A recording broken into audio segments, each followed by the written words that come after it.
जय श्री कृष्णा। दाऊदा की जय, नंद बाबा, यशोदा मैया, रोहिणी मैया की जय, ब्रज धाम की जय, गोपी वृंद की जय। नैना भये अनाथ हमारे, श्री सूरदास जी का ये पद है। श्री श्याम सुंदर और दाऊद दादा जब से ब्रज से गए हैं, गोपियां निरंतर उनकी बाट जोती रहती हैं। जहां वो छोड़कर गए हैं उन्हीं मार्गों में उनको ढूंढती रहती हैं। माता पिता का भी वही हाल है, सभी बहुत व्याकुल हैं। अब गोपियों को मालूम होता है कि भगवान श्री कृष्ण कहीं अन्यत्र चले गए हैं। तो श्री सूरदास जी कहते हैं कि जब गोपियों को ये विदित हुआ कि श्याम सुंदर मथुरा से द्वारिकापुरी जा बसे हैं, तो वह कहने लगी, अब हमारे नेत्र अनाथ हो गए हैं, इन अनाथ नेत्रों के नाथ आगे चले गए हैं। सुनती हैं कि मदन गोपाल वहाँ से भी कहीं दूर चले गए हैं। वह कृष्ण समुद्र है, हम बेचारी मछलियाँ हैं, उनसे अलग होकर हम कैसे जीवित रहें। हम चातक हैं, वह श्याम बादल हैं, हम उनकी कृपा का अमृत रस पीती रहती हैं।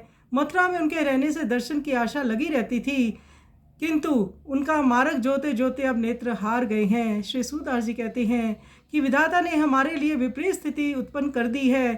गोपियाँ कहती हैं कि मरे हुओं को पुनः मार डाला है, कृष्ण विरह से हम मृत प्राय सी हो गई हैं। विधाता को इससे भी संतोष नहीं हुआ कि ये मृत प्राय हैं, अब उसने हमें मार ही डाला है कि श्याम सुंदर हमारे आगे चले गए हैं। तो बड़ा मार्मिक ये पद है। आइए इस मार्मिक पद का हम श्रवण करें।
गा मा